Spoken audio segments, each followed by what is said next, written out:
Welcome, everyone. We have quite a crowd around this microphone and this podium. Today, we kick off our campaign to pass citizen-only voting amendments that are on the ballot this November in 8 states.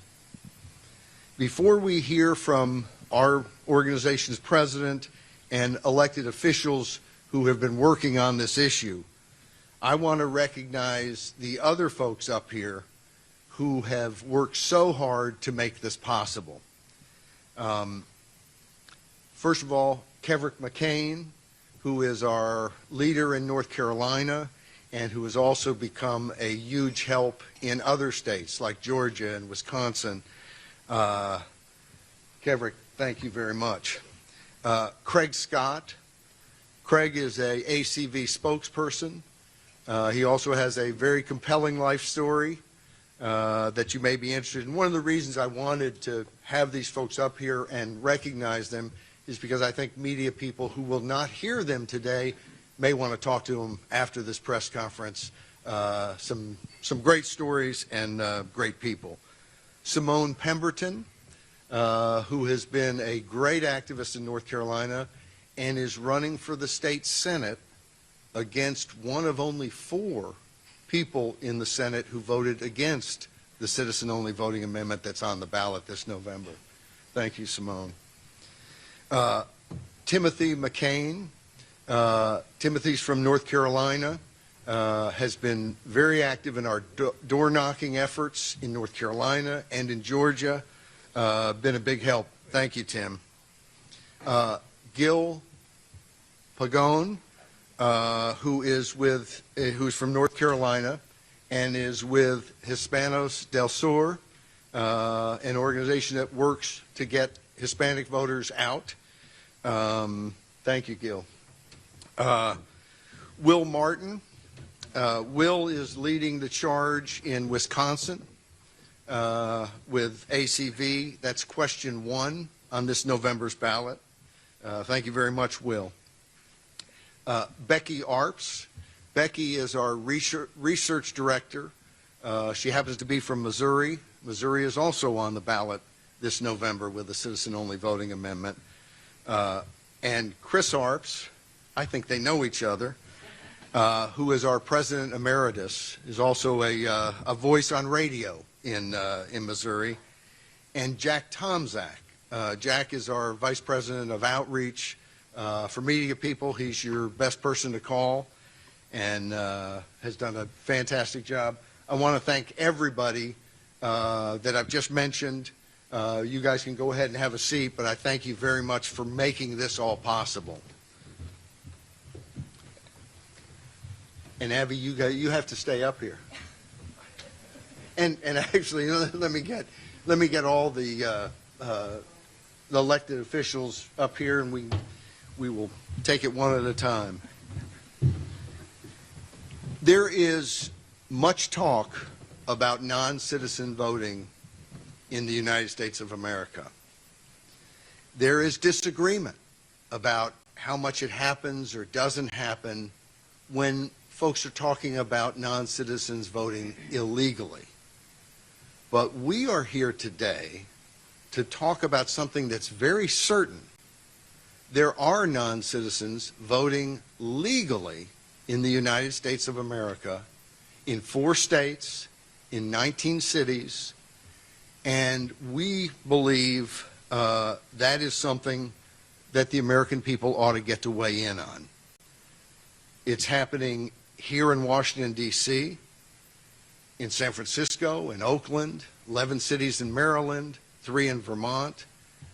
3/4 of the cities that have allowed non-citizens to vote allow non-citizens in the country illegally to also vote. We believe only citizens should vote.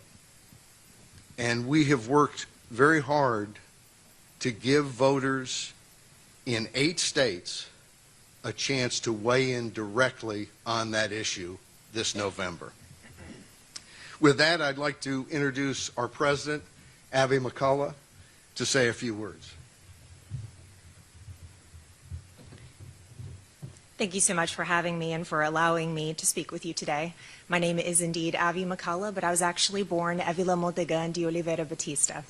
I was born in São Paulo, Brazil, and by fortuitous chance, my mother met an American who was on business with Kimberly Clark. She worked at the same office, and they met in Brazil.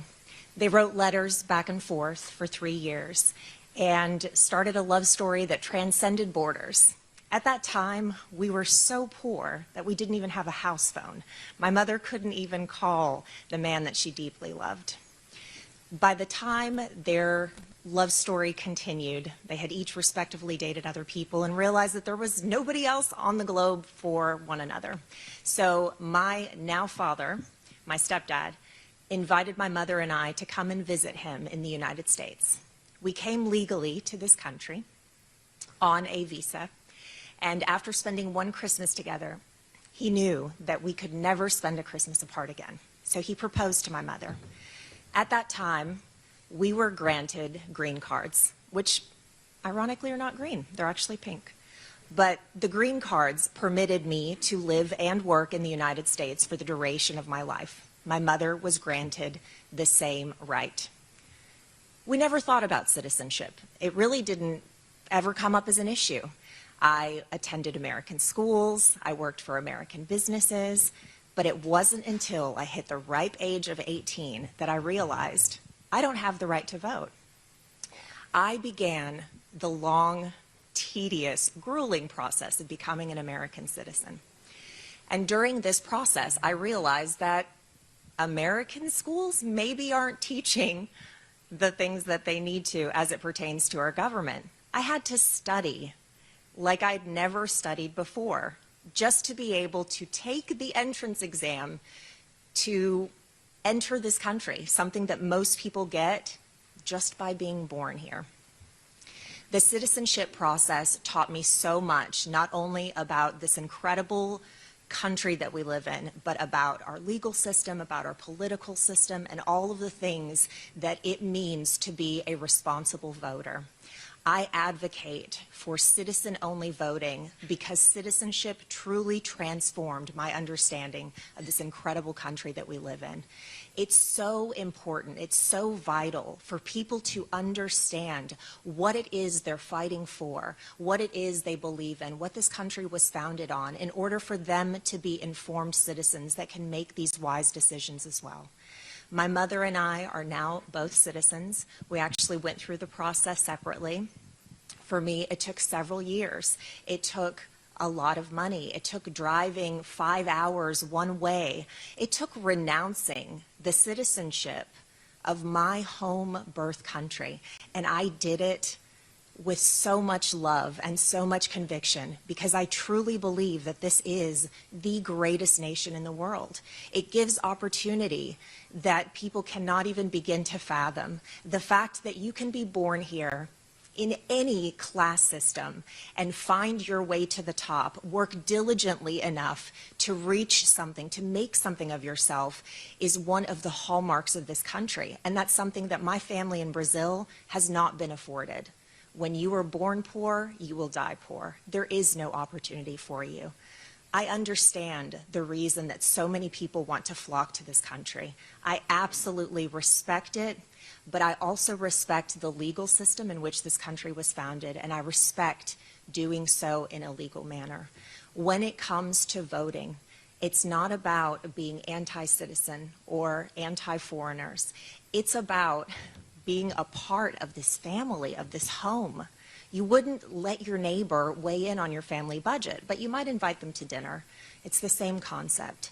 Citizen-only voting matters so much because people need to make informed decisions. They need to understand what it is they're vying for. The country that I love, oh man, the love I have for it just expanded profoundly when I became a citizen. To stand in that naturalization ceremony, to get your certificate that says I'm American, it's so cool. And I will never apologize for getting choked up about America, and I will never apologize for crying at the Star-Spangled Banner because I do every time. This is an incredible country, and the opportunities we are afforded are tremendous, and we need to protect those opportunities, not only for our sake, but for the sake of future citizens to come. Thank you. Thank you, Avi. Now we will hear from Secretary of State Brad Raffensperger from Georgia. I think many of you may know of him already. He is someone who has worked on this issue much longer than anyone else I know. Years ago, when he was a state legislator, put a measure in to make this the law in Georgia, continues to work on it, and has been a huge help to this movement all over the country. Brad. Thank you. Good morning, everyone. The reason why I'm here today is because I've long believed, long before I was Secretary of State, probably somewhere when I was around 10 years old, but somewhere along the line, I just realized how precious it was to be an American citizen. And as I looked at some of our state laws, I realized that we need, in Georgia, a constitutional amendment to make sure only American citizens vote in our elections. But I believe it doesn't just start at the top of the ticket.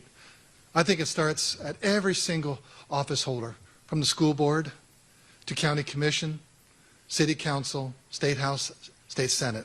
I believe no matter where you're elected in Georgia or anywhere in the rest of the country, that it should require that you are an American citizen. I believe that America is the greatest country in the world, and I believe that we are a nation for good.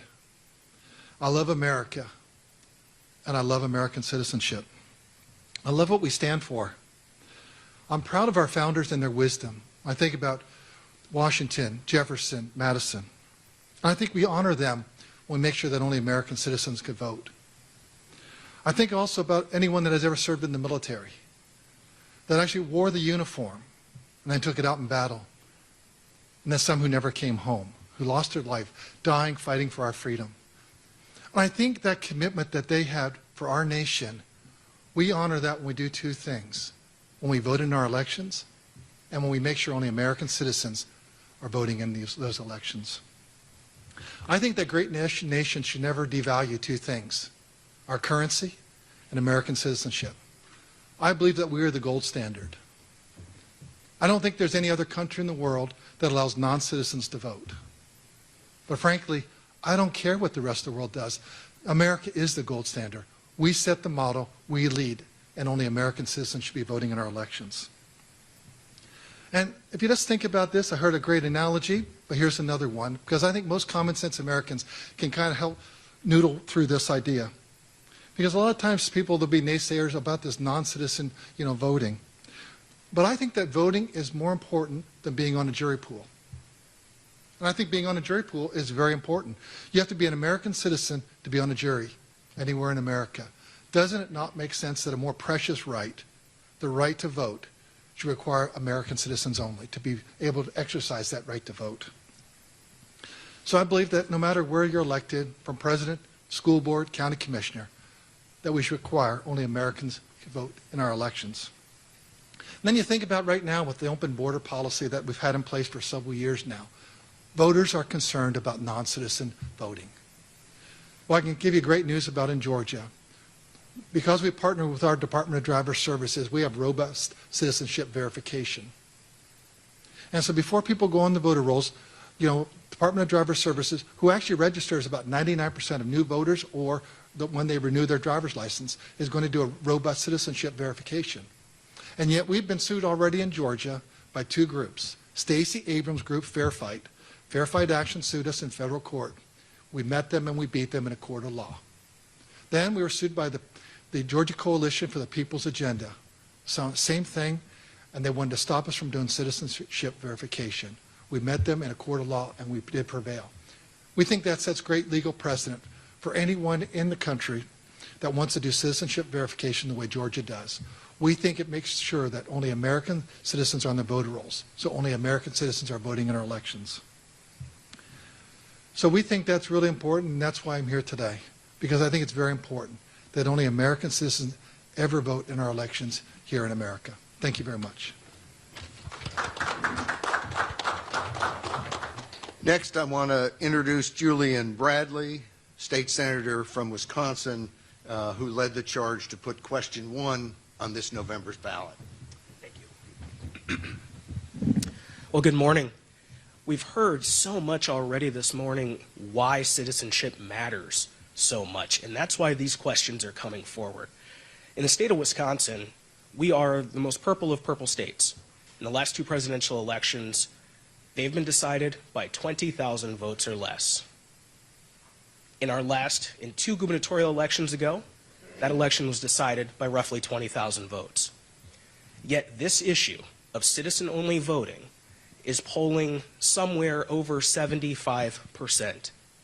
We passed it with overwhelming support in the Senate and the Assembly twice in order to get it to the people via referendum so that they can have their voices heard. That is such a critical part of this process. The right to vote and getting your vote counted it's such a beautiful part of the referendum process for this question, because it does remind everybody why we're doing it. We're doing it to protect your rights as a citizen. We're doing it to protect your right to vote. If you go back to 2016, you heard a lot of people talking about how there was a lot of integrity issues with the elections. In 2020, you heard it again. Well, now, in 2024, we're going to put a ballot initiative out there that is going to try to shore up at least another piece where people are concerned about who's voting and how they're voting. I don't care how they vote. I don't care how any citizen votes. Of course, I'm going to do my part to try to get them to vote the way I would like them to. But what's most important is who is voting. And we want to make sure that only American citizens are voting. That was the intent. In Wisconsin, the law says every, and we've heard that there are municipalities all over the country that are taking that to mean, well, it's not exclusionary, so anybody else can. We're going to correct that in November. We will ensure that only American citizens can vote, and we're going to restore a little more integrity to our elections. Thank you.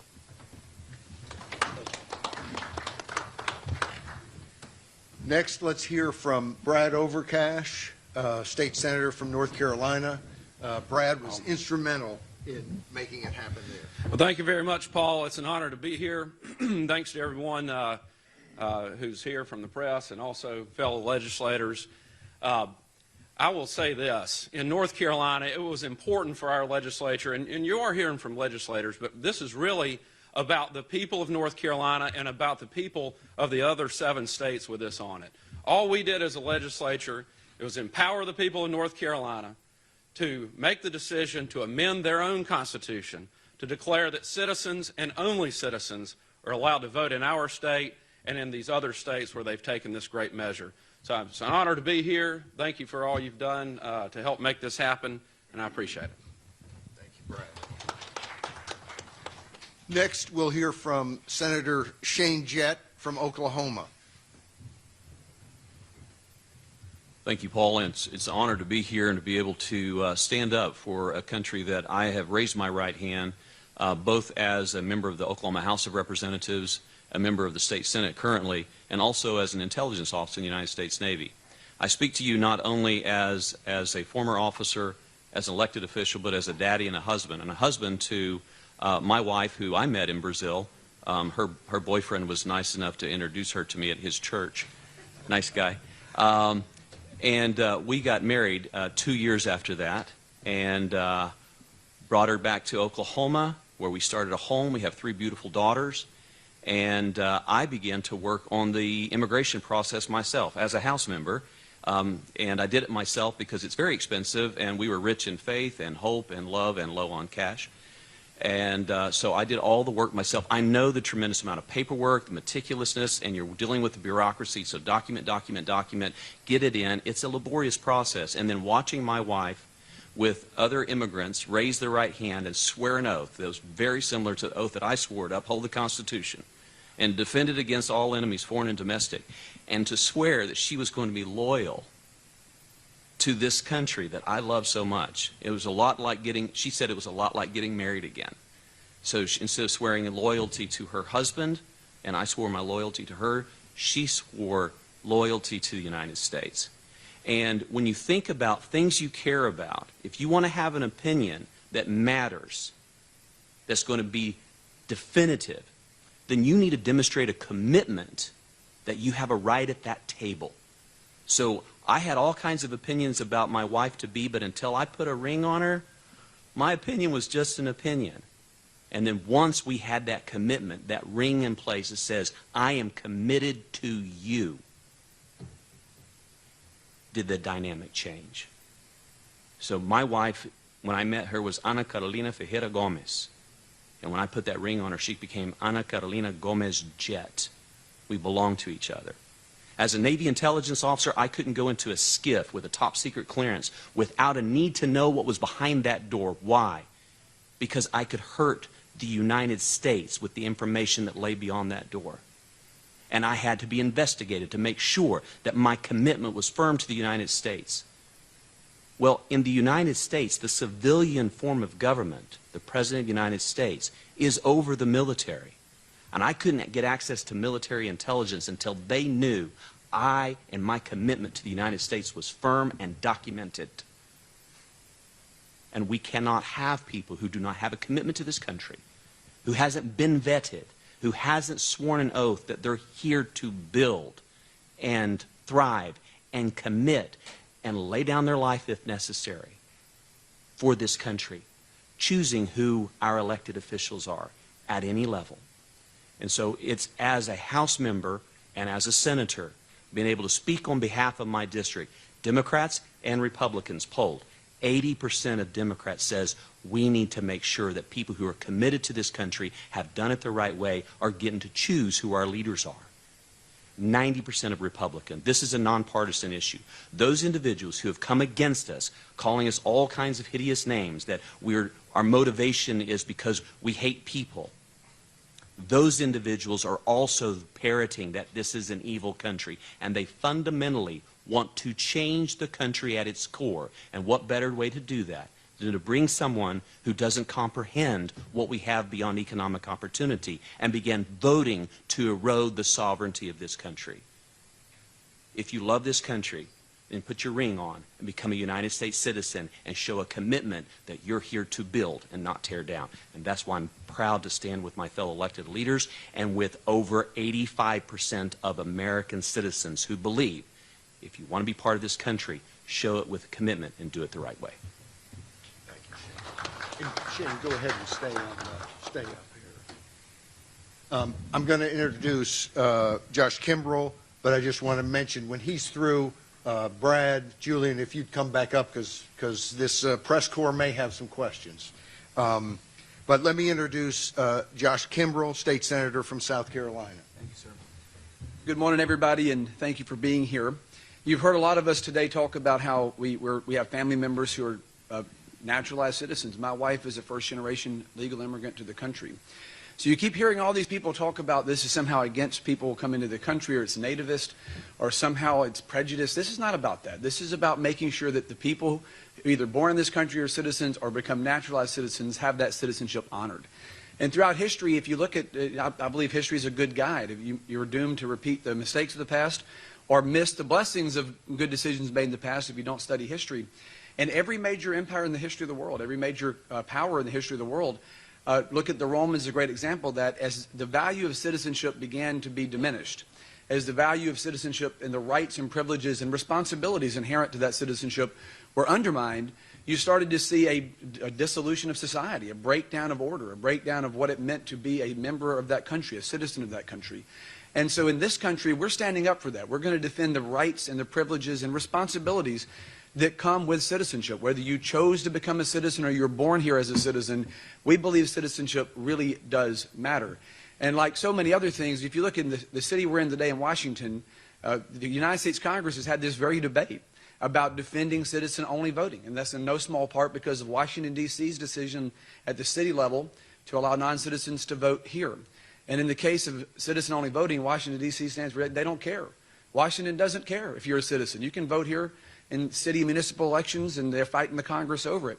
And Congress, of course, has been gridlocked on a range of issues. So what we're doing is what our founders intended, and that is for the states being laboratories of democracy to step up and make the change whenever, sometimes at the federal level, it doesn't happen. And you see all these members of the Senate from various states, House members from various states, that are standing up to defend that premium of citizenship, that right of citizenship. And we're confident this is going to pass in every state. I don't know, Paul, that we can do this, but I want to get a little friendly wager going on which one's going to win by the highest margin. I told Governor DeSantis of Florida the other day, I think Florida's at 79% when it passed, so I told the governor my goal was to beat him. And we'll have a little wager between our states here to see which state gets over 80. But this is a bipartisan issue. It should be. Anybody that tells you this is somehow against immigration or somehow it's against anybody based on race or creed, that's not true. This is about defending the rights and privileges of the citizenship of the United States of America. And ultimately, if you think about it, on the coin, we have two mottos in this country: in God we trust since the Cold War, but e pluribus unum, out of many one. And what we're trying to do through these ballot referenda in various states is defend that idea of out of many one. And what you have on the extreme left of this issue is people really who want you to be able to vote whether you know anything about the country or not. You heard our senator from Oklahoma a moment ago talk about this idea of coming in, knowing America is about economic opportunity, but knowing little else, and then going and voting without understanding what makes America tick. We need informed citizenship. We need people to know what they're voting on and understand the country, understand its values. And in other words, e pluribus unum, out of many one, not e pluribus pluribus. And that's what some folks want, is out of many, many. We're just going to have a free-for-all, and that does undermine the country's integrity. It does undermine the country's values. And we need that cohesivity to where citizenship has rights and responsibilities. It's two sides of the same coin. And so we're confident in South Carolina it's going to pass by an overwhelming majority. We had a 40-3 vote in the Senate, 118-0 in the House. We expect, I'm going to try to top 80% when we get to the ballot in November, and make sure we defend that right and responsibility that all American citizens have, and defend what it means to be a citizen of the United States of America. Thank you. With that, let the senators come back up. Secretary Raffensperger, I believe, has had to leave, was subpoenaed for some court thing and so on. So we apologize for that. I'm sure he wasn't happy to be subpoenaed. But anyway, with that, thank you, senators, and let me open it up to any questions. Thank you. I'm Julia Ainsley with NBC News. Thanks so much for doing this today. We're also hearing a lot right now about non-citizens voting in places where it's against the law. Do any of you have cases in your states that have been prosecuted because immigrants intentionally broke the law to vote? Well, there are investigations in South Carolina. Yeah. So right now, we have not, to my knowledge, no one's been charged formally yet. There have been investigations in South Carolina in several jurisdictions. We've had people who are not eligible to vote. There are some discussions about that and looking at how some of these people are able to register who may not be eligible. And this typically happens, we haven't found in South Carolina this happened at a statewide election. Really the push, even for the non-citizen voting, is on school board elections and municipal elections. And that's where we seem to have the fall through the cracks. And if you look at our state constitution, it's a very simple change. I mean, it says every citizen of the state of South Carolina, of the United States of America, have the right to vote.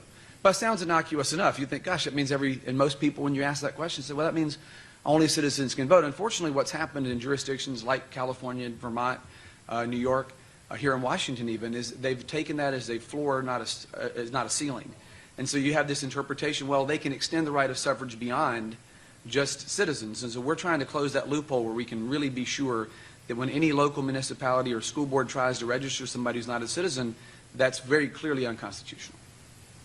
Anybody else? There are, Cases in your state that may have been prosecuted? I will just point out, and I'm no expert on this, but there's a number of states, Georgia, Secretary Raffensperger mentioned he's done a check of the voter rolls. I know in Ohio, the Secretary of State, Frank LaRose, who led the charge there, they passed a citizen-only voting amendment in 2022. He has also done the same thing to look at the voter rolls and try to determine, are there people on those voting rolls who should not be there? I think it's a question of how big a problem is it. Obviously, anybody who votes illegally, that's a problem. But here, we're really dealing much more with, and exclusively with, non-citizens voting legally. And I think that's a decision that the public really has to weigh in on and say, do we want that to be happening?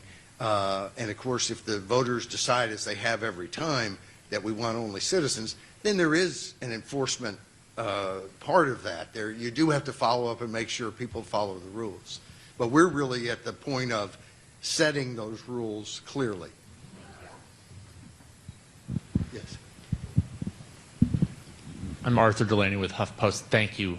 Do you think that there is a serious threat of non-citizens voting illegally at the federal level to such an extent that it could sway the presidential election in November? You know, I don't have an educated opinion on that, really. I do know that there are cases like in Arizona where they require people to prove they're citizens in order to register to vote. If they can't prove they're citizens, they still get to register to vote using the federal form. So people in Arizona who haven't been able to show documentation to say they're citizens are only on the federal-only list. How many of them are citizens or not citizens? Someone has to check into that and do the enforcement part of it and make sure. But there are problems out there. The key, it seems to me, and I'll let the senators go further if they want to, but the key to me is let's set the rules. And not, when I say let's set the rules, I mean let voters set the rules. And then I'm confident that over time we can enforce those rules. This isn't about, oh, this election or the last election. This is about policy across the board. And this is about not illegal non-citizen voting, but legal non-citizen voting. So to that same point, I mean, not to put too fine a point on it, but to Paul's point, I mean, one of the things we've seen in South Carolina, and we've been able to address it at the state level, is whenever people go and register for like Medicare, Medicaid services, they're given that federal form. And so even though you're maybe not a citizen, they fill out this provisional form to register. We will not allow that person to be registered if they can't prove it.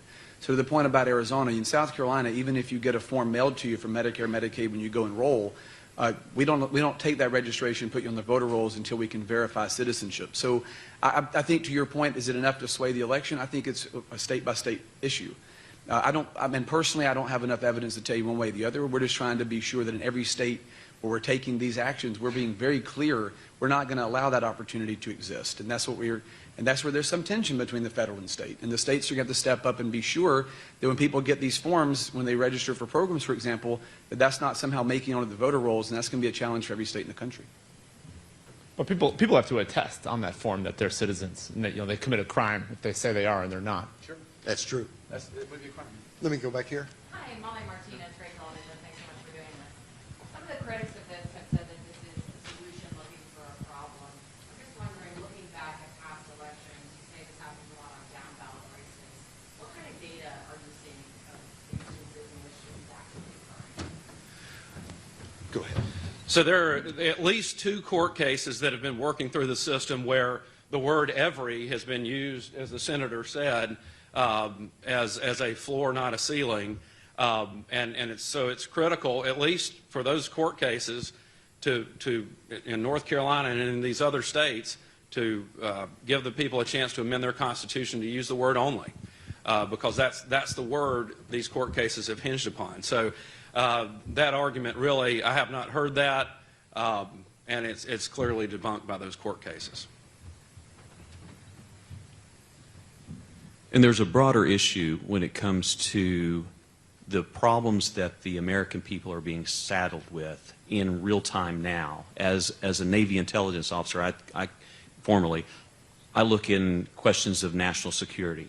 With those undocumented and illegal immigrants into the United States, I would argue that they're a problem looking for the solution, and the solution is the undermining of our fabric of society, our governmental system, and there are individuals who are interested in exploiting their presence to try to manipulate and turn elections. So what we're trying to do is do an ounce of prevention so that we don't have a pound of cure to worry about later. So you have a lot of situations in Oklahoma where we've twice had bills that would bring and provide driver's license for illegal aliens. Unfortunately, that's also the source document, the #1 required document to be able to register to vote. And because of the reciprocity agreements among other states, you could literally get an undocumented license, go to another state, come back to Oklahoma, you effectively wash that, identifying as an undocumented driver's license. Now you can be right into the system, into the voting system. And we know people are going to manipulate that. The other thing in Oklahoma that we're seeing within the homeless populations that are being bussed in from out of state, they're trying to lower the barrier to get a driver's license or a state ID. We have the real ID, so you have to show your passport and your certificate, and if you've remarried and you're divorced and all of that stuff to prove you have the right to drive. And if you lower that requirement for the homeless community, all an undocumented worker has to do is come into that community, identify as a homeless person, get their ID, register to vote, and they're off and running again. And so what we're trying to make sure is, if you are a legal citizen born here with the rights to vote, your vote can't be canceled or annulled because someone who came across the border is being used by organizations who are trying to disrupt the election process. So we're trying to prevent things from happening simply by affirming a very strong principle. You're a U.S. citizen, you can become a president of the United States. And if you're not a U.S. citizen, you shouldn't be voting, period. Thank you. I won't speak for my colleagues in other states, but I can tell you people are tired of the government not being proactive when they can be and when they should be. And in this situation, we've got a concern that we're trying to be proactive for and address before it becomes a problem. That's what Only Citizens Voting is all about. And I think it's critically important for my colleagues and for the states that are putting this initiative forward to get a little bit of credit, because too often we hear, especially right here in Washington, D.C., about the gridlock and things don't happen and nothing moves. We're taking the bull by the horns in the state. In the state of Wisconsin, I don't know if we're going to be able to get to 80%, but we're going to pass this. We're going to take care of this concern before it becomes a problem. That's a great point. I have the mic. Federica Scouten with CNN. How are you? Good. You mentioned Wisconsin. I mean, obviously, Wisconsin and North Carolina are potential battleground states in this election.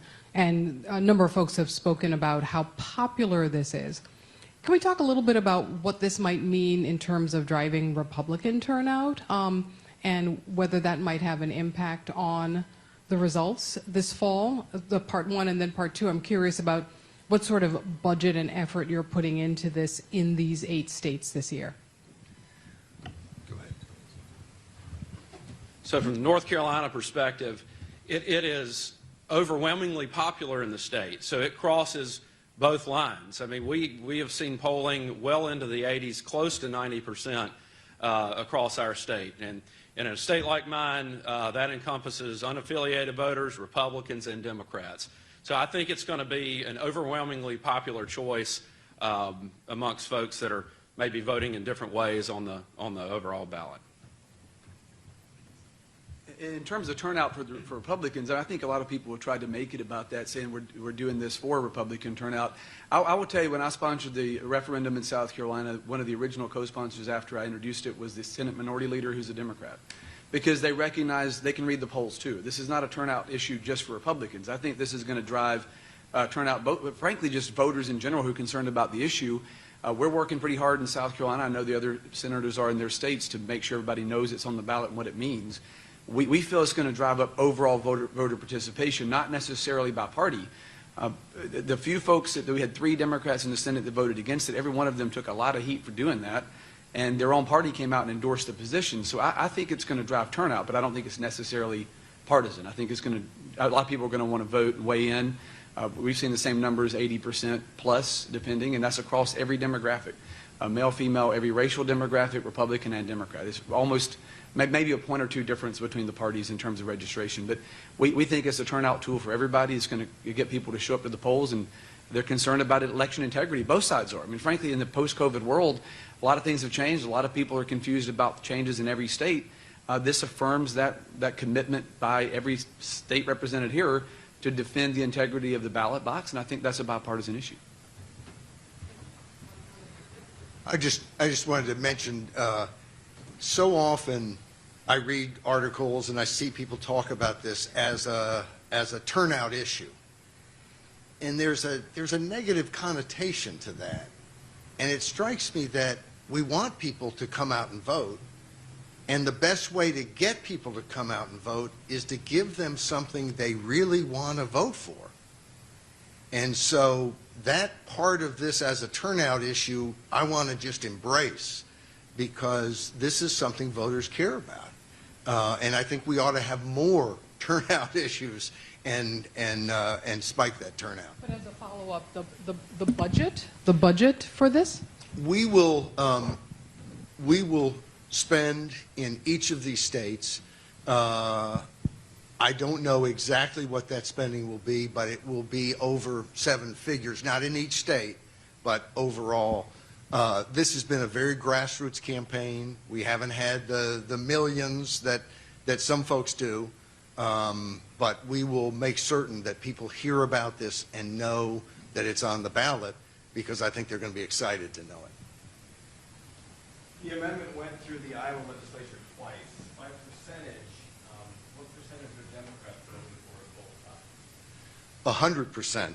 Iowa is our, you may have known that, Iowa is our shining example in that both Iowa and Wisconsin had to vote twice in 2 separate legislative sessions, both houses, to make this, to put these on the ballot. In Iowa, they did it both times, every Republican, every Democrat. And I think you're going to see that this is the sort of thing that it's been blocked at different times. Usually it's been blocked by Democrats, but most Democrats support this issue. I don't know about most Democratic legislators, but the polls show overwhelmingly that Democrats support this issue, independents support this issue, Republicans support this issue.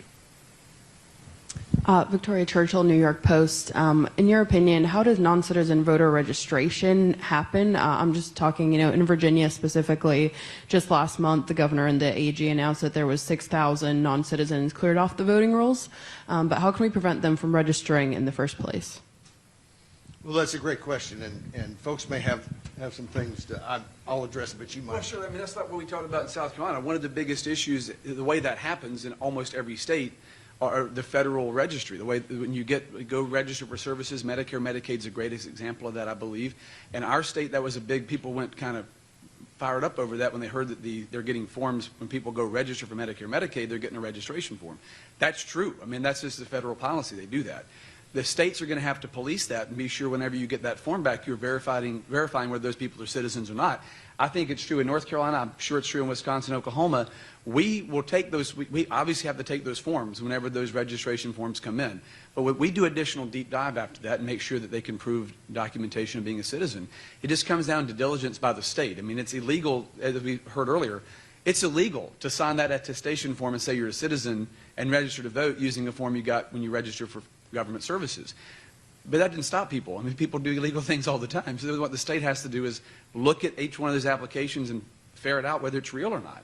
Because it is true that you have Virginia 6,000, as you mentioned there.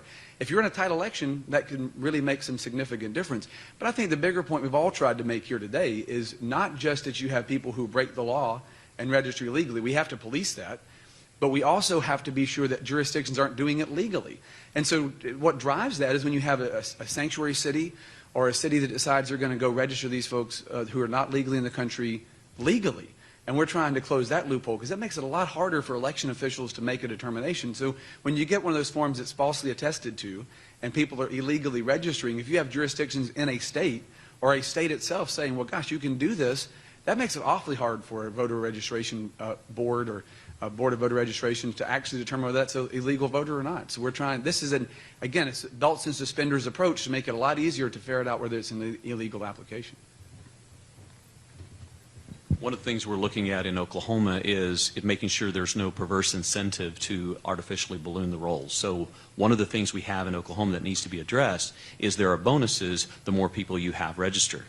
And so what we realize is that initially, I think that the thought was we're going to encourage them to really go out and robustly get all the citizens participating in the election. But it also, it's punitive. They don't get the bonus if they start vetting and removing people who shouldn't be there. So we need to remove those perverse incentives that is actually encouraging a behavior that they can be financially rewarded with so that they can take a deep dive, make sure that everyone who is registered to vote should be voting and not penalize them financially because they're removing people who shouldn't, quite frankly, be on the rolls. And I think another aspect of this is it is when you encourage, I mean, some states are talking about, I believe there's maybe Oregon has already done this, to say everyone's automatically registered to vote. And we have a system, as has been pointed out, where people get their driver's license or Medicare or whatever, and they're registered to vote. And I think oftentimes these non-citizens who are on the rolls didn't get on the rolls because they said, I want to go vote. I know it's illegal, but I want to do it anyway. They're being put on the rolls almost against their will, certainly without their knowledge that it's something bad. And then, of course, they're getting contact from the election boards saying, here's where your precinct is, and here's where the election is. And they're getting mail saying, go vote. So I think the system has encouraged a lot of putting non-citizens on the rolls, not in a, not where you have somebody going, I'm putting a non-citizen on the roll, but systematically, and it's a real problem. Yes. Can I do a second? Yes, Go and for then it. we'll Go go. for I'm it. sorry. All good. No, go for it. I got Julian Wisconsin again with DC. I had the opportunity to speak to a DC city councilman about why they passed the initiative they have here that allows non-citizens to vote. His reasoning, just the messenger here, was that these are people who are paying local taxes in many cases, that a lot of them have lived here for a long time, and that they're just voting for small things, school boards, the people who are going to fix their potholes, and that why should the rest of the country or other states care what's happening in DC when they're just trying to give local people a chance to weigh in on local issues. What do you all have to say about that? We'll all comment on that. Sure. I'll start. I would disagree that any of those things are small things. Local government, school boards are absolutely critical to the fabric of the republic, and we don't need to see those diminished and the voting rights of our citizenry diminished at that level or any other level. So I would push back on that. Anything about local elections, local government, school boards are small. I think they're vitally important. You also find that it is at the local level where it's most directly applied and impacts families. So in the school board, that impacts your children. If you want to see families get riled up, start messing with their children. And that's an issue all across the United States. So school board elections are vital.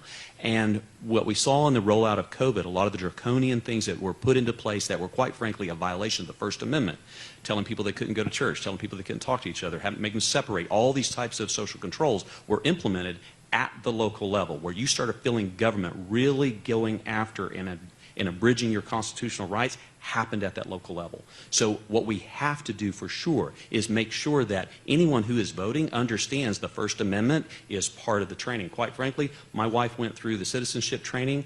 The news media got wind that she was becoming a U.S. citizen, got the citizenship test, took it to my House colleagues, and many of them didn't pass.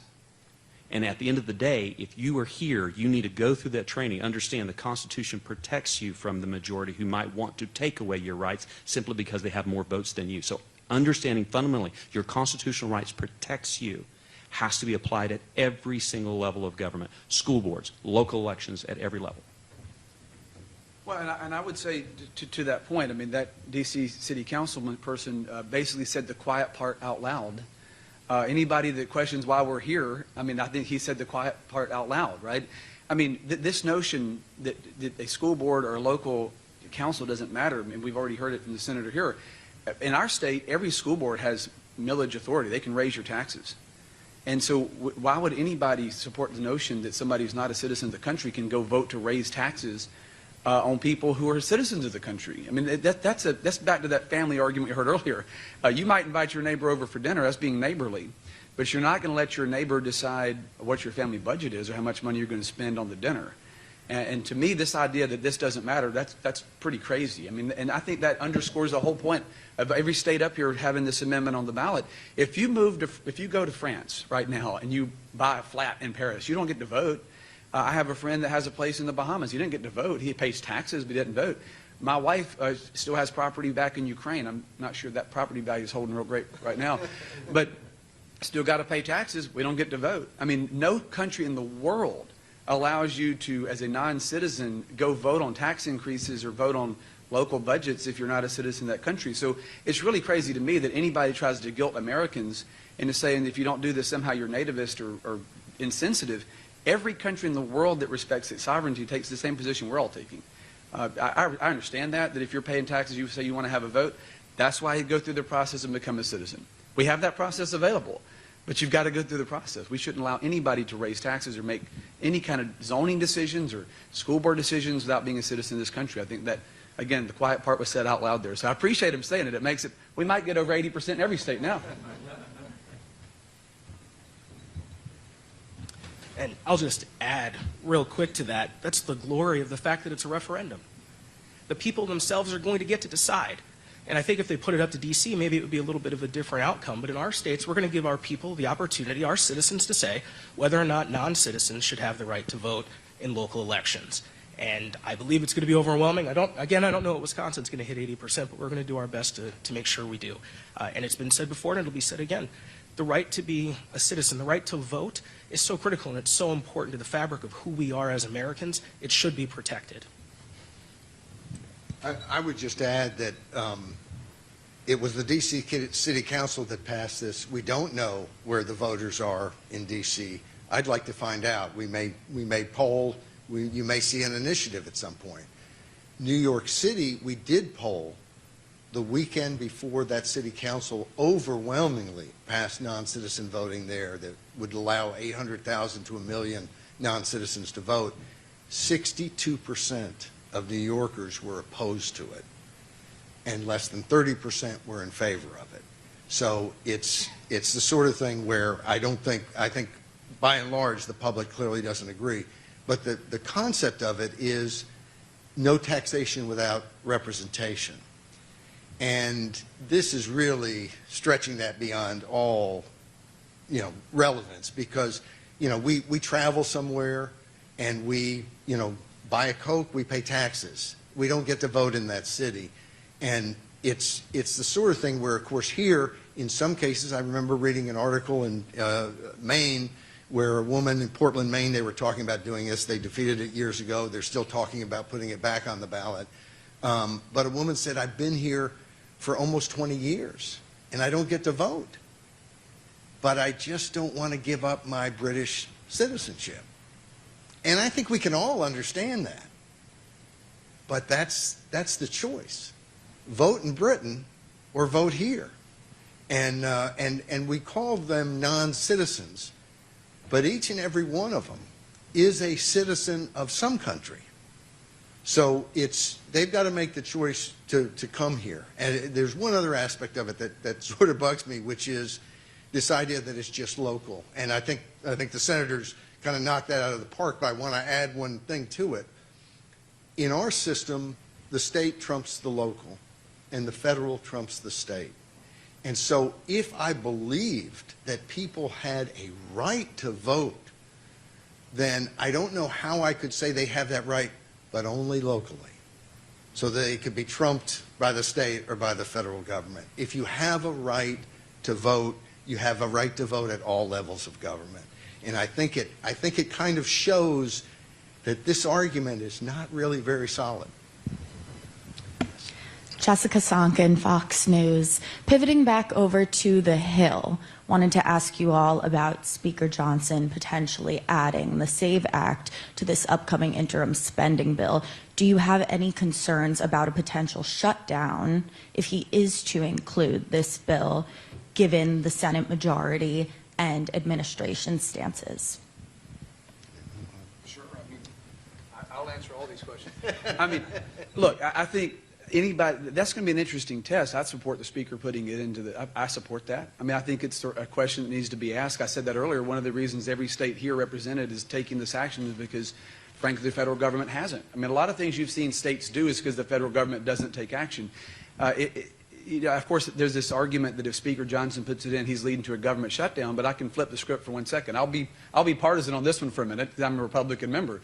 If Democrats really want to shut down the federal government over letting non-citizens vote, I think that's a losing issue. Let them do it.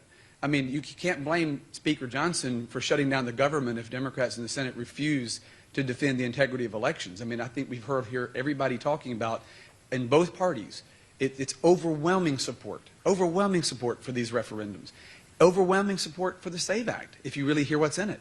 When you talk about defending citizen-only voting, both parties, it's double-digit leads. So if Democrats really want to shut down the federal government over that, I think they own it. I don't think you can blame Speaker Johnson for that. I think he has every right to include that in the spending bill. I think it's common sense. And if we're going to play chicken over that issue, I don't think Johnson's the one that's going to be responsible for a shutdown. And I would say I would love for elected officials to go on the record and say, we want non-citizens voting in our elections so that their constituents back home see what they're really doing.